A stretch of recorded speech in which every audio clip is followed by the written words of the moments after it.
आज हमारे साथ बैरिस्टिक सर्जन डॉक्टर माज साहब मौजूद हैं, जिन्होंने दुनिया में सबसे ज़्यादा जिनका वज़न होता है उनके ऑपरेशन किए हैं। ये जो 350 केजी को आप 300 पे ले आए हैं और ये 35 मिनट में आपने ऑपरेशन किया है। ये जो ऑपरेशन है इसका क्या नाम क्या है?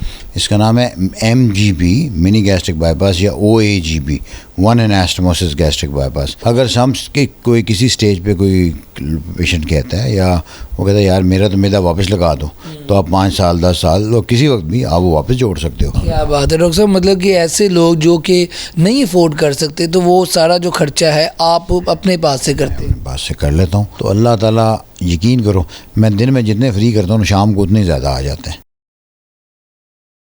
अस्सलाम वालेकुम नाज़रीन, मैं हूं आपका मेज़बान अली तारिक और आप देख रहे हैं टीवी टुडे रिचुअल। नाज़रीन, आज हमारे साथ बैरिस्टिक सर्जन डॉक्टर माज साहब मौजूद हैं, जिन्होंने दुनिया में सबसे ज़्यादा जिनका वज़न होता है उनके ऑपरेशन किए हैं और अभी करीब ही इन्होंने 350 केजी का एक ऑपरेशन किया है, जिसका सिर्फ 35 मिनट में 50 जो किलो वज़न है वो कम कर दिया है। डॉक्टर साहब, सबसे पहले तो शुक्रिया आपका टाइम देने का। चलें, बहुत बहुत शुक्रिया, अल्लाह का बड़ा करम है कि ये बड़ी अच्छी एक स्टोरी हुई है और पाकिस्तान के लिए बड़ा आज़ाद है, मेरे लिए, शालामार हॉस्पिटल के लिए।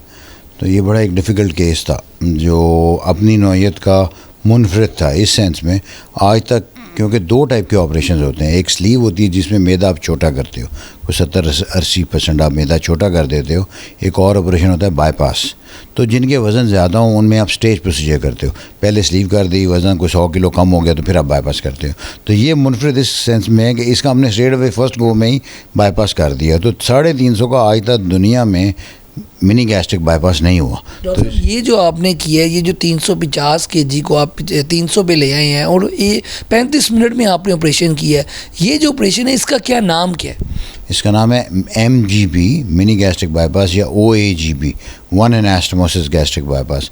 इस वक्त दुनिया में जो सबसे लेटेस्ट है, जो सबसे ज़्यादा हो रहा है आजकल, वो यही ऑपरेशन हो रहा है। तो इससे वेट भी अच्छा कम होता है। दूसरा है कि इसमें आप मैदा बाहर भी नहीं निकालते। तीसरा है कि ये रिवर्सिबल है। अगर समझ के कोई किसी स्टेज पे कोई पेशेंट कहता है या वो कहता है यार मेरा तो मैदा वापस लगा दो, तो आप 5 साल 10 साल तो किसी वक्त भी आप वो वापस जोड़ सकते हो। तो ये अभी इसका जो वेट है ये कहाँ तक रुकेगा जाके या मज़ीद कम होगा? इसका बड़ा ही हमने फॉलोअप चाहिए होता है, तो इंशाल्लाह मैंने इसको लेके जाना है 80-90 किलो तक। 350 से तो अब 300 तो हो गया ऑलमोस्ट। तो इसके लिए आपको बड़ा स्ट्रिक्टली उसको मॉनिटर करना पड़ता है, उसकी डाइट का ख्याल रखना पड़ता है।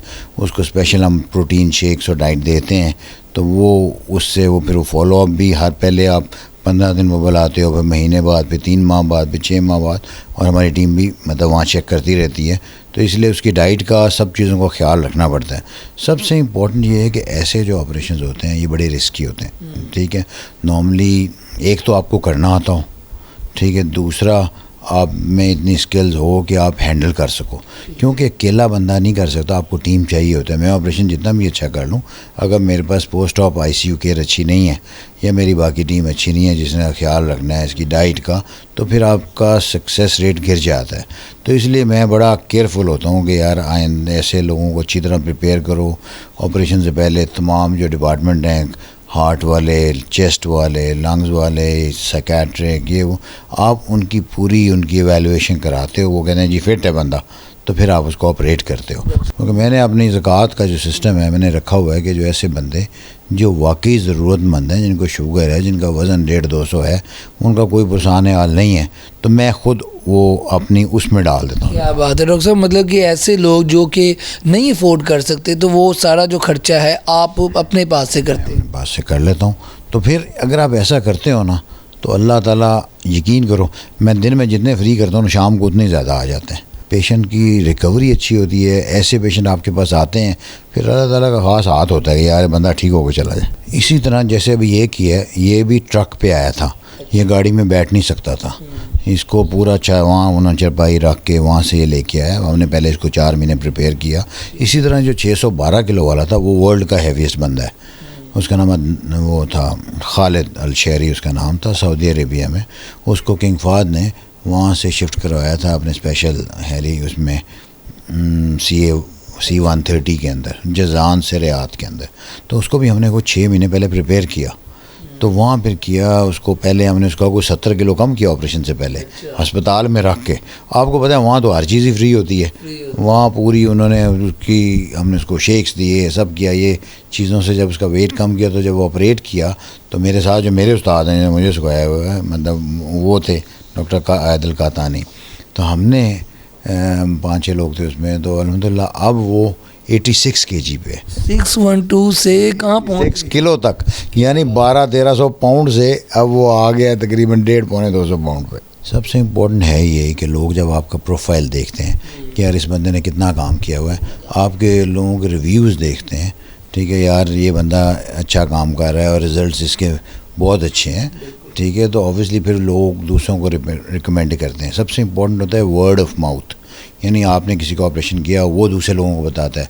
मेरे वो बहुत ही ज़्यादा हैं, अगर मैं किसी का करता हूँ तो वो अपने 20 बंदों को और लेके आता है, तो ये वर्ड ऑफ माउथ सबसे ज़्यादा है। दूसरा है कि बाहर से लोग भी जब कांटेक्ट करते हैं, पूरी हमारी टीम है उनको फॉलोअप करती है, यहाँ आती है, फिर उनके ऑपरेट जो होते हैं 15 से 20 लोग आते हैं हर माह, कोई कनाडा से, कोई अमेरिका से, कोई ऑस्ट्रेलिया से, यूएई से, इधर जितने यूरोप से, इंग्लैंड के 200 से ज़्यादा मैं कर चुका हूँ, कनाडा के भी कोई 150 के करीब कर चुका हूँ।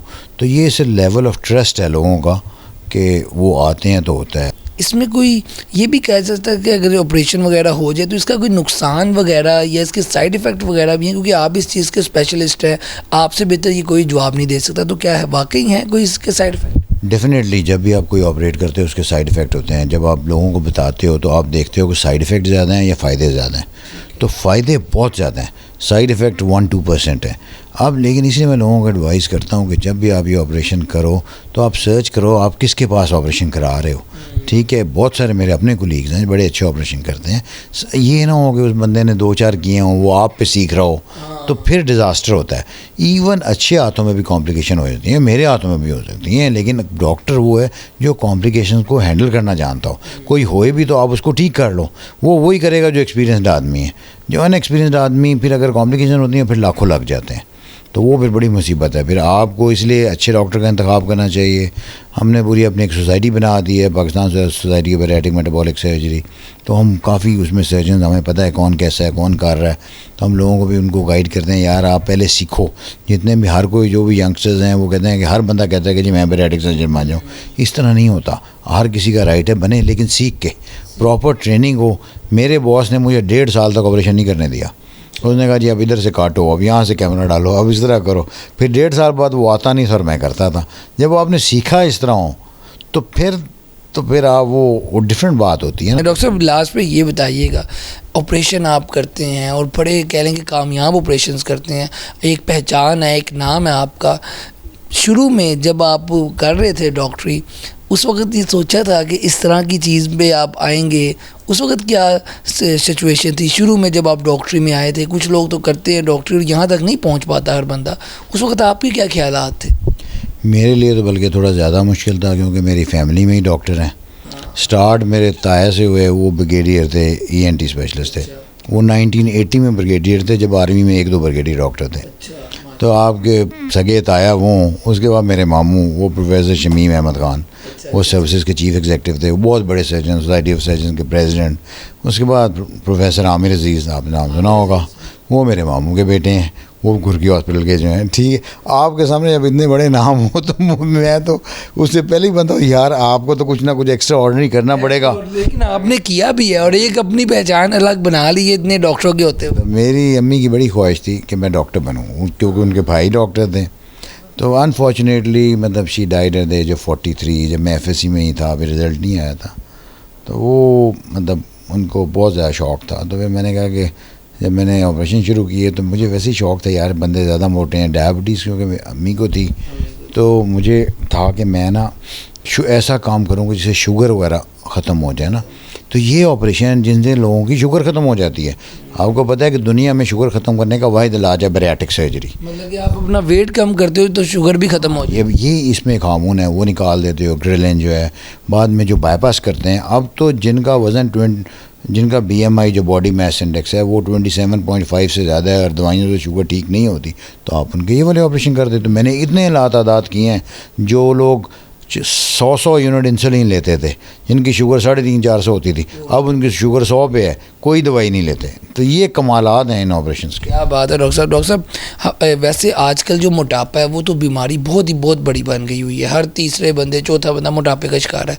और सब कुछ हमें अपनी डाइट में भी ख्याल करना चाहिए। एज अ डॉक्टर और एज अ सर्जन क्या आप मशवरा देंगे आम आवाम को कि डाइट में क्या लें जिससे ये मोटापे का शिकार ना हो, क्या लेना चाहिए? सबसे पहले तो देखिए, मेरे पास जो लोग आते हैं मैं उन्हें कहता हूँ अपना लाइफस्टाइल आप ठीक करो। दुनिया को भी सब लोगों को मैं यही मैसेज देता हूँ कि अगर आप लाइफस्टाइल ठीक करते हो तो आप ठीक रहते हो। अगर आप मतलब आजकल जो सबसे ज़्यादा चल रहा है वो है जी इंटरमीडिएट फास्टिंग। वो बहुत अच्छा है। आप 10-12 घंटे मतलब आप रात को खा लो 7 बजे और सुबह बेशक 10 बजे खा लो, तो 14-15 घंटे की फास्टिंग हो जाएगी। उससे क्या होगा, आपका शुगर लेवल भी बेहतर होएगा, आपका वेट भी अच्छा कम होएगा। कार्ब्स कम करो, आप प्रोटीन ज़्यादा लो, थोड़ी फ़ैट लो, मक्खन वगैरह आप ले सकते हो। जो आपकी चर्बी वगैरह बनती है ना, आम जो कॉन्सेप्ट है क्या है जी, तेल खाने से ये वो कार्ब्स खाने से बनती है। जो कार्बोहाइड्रेट होते हैं ना वो कन्वर्ट होता है कोलेस्ट्रॉल के अंदर। तो ये लोगों को ये नहीं पता। लोग कहते हैं अच्छा जी इतना ऑयल खा लिया, ये हो गई नहीं। जो कार्ब ज़्यादा है, रोटियाँ ज़्यादा, 4 रोटियाँ आपने खा ली, इतने ये बेकरी वाली चीज़ें खा ली, केक्स खा लिए, मीठा खा लिया, ये मतलब ये आपका सारा मेटाबॉलिज्म का सत्यानाश करता है। तो इसलिए लोगों के लिए है कि एटलीस्ट वो 30 मिनट्स वॉक करें पर डे। हफ्ते में कम से कम 150 मिनट लाजमी वॉक करें, या 10,000 स्टेप्स आप डेली करो। ठीक है, आप इस तरह करोगे, ये जो इंटरमिटेंट फास्टिंग करो आप। अगर अपनी, मैं लोगों को कहता हूँ जी रोटी, मीठा, चावल और बेकरी वाली चीज़ें, बोतलें वगैरह बंद करो, दालें, सब्जियां, सैलड, फ्रूट, बारबेक्यू वगैरह लोगे तो आप ठीक रहते हो। अब मैंने मतलब रूटीन अपनी कोई शुरू की हुई है कि इवन मैं रात 12 बजे आऊँ, फारिग हूँ, या जब भी आप आओ 1 बजे, तो मैं 1 घंटा वॉक कर लेता हूँ। बेशक 2 बजे तक मैं कर ली, तो मतलब करना है आपने वो। अगर आपने किस दिन 8000 किए हैं तो अगले दिन 1200 वो कर 12,000 कर लो। तो मतलब आपको अगर ये रोग है तो आपको ज़रूरत ही नहीं पड़ेगी इन ऑपरेशंस की। आप अपने आप को फिट करो, मेरे पास मत आओ। नहीं हुआ तो फिर हम हाजिर हैं। हम तो हाजिर हैं। ये थे डॉक्टर मास साहब, आपने गुफ्तगू सुनी इनकी। और बहुत से लोग इनसे सेहतयाब होके जाते हैं, ट्रक में आते हैं, कभी कोई हेलीकॉप्टर में आता है और अपने पाँवों में जो चल के है वो जाता है। 612 kg का इन्होंने किया, 350 kg के जो लोग हैं उनका किया ऑपरेशन। उसके अलावा जो बच्चे हैं उनका बहुत ज़्यादा वज़न था 200 kg का, उनका भी इलाज किया और उनको भी अपने पाँवों पर जो है वो चल के फिर अपने घर जाते हैं और दुआएँ देते हैं डॉक्टर मास साहब को। ये सारी गुफ्तगू सुनाने का मकसद ये था कि बहुत से लोग जो हैं घर बैठ के इस तरह की बीमारियों में मुब्तला हैं, तो वो क्या कर सकते हैं और क्या एहतियात कर सकते हैं, वो आज की जो गुफ्तगू है उससे वो बहुत कुछ जो है सीख सकते हैं। आज की वीडियो के साथ मुझे दे इजाज़त। अल्लाह हाफ़िज़।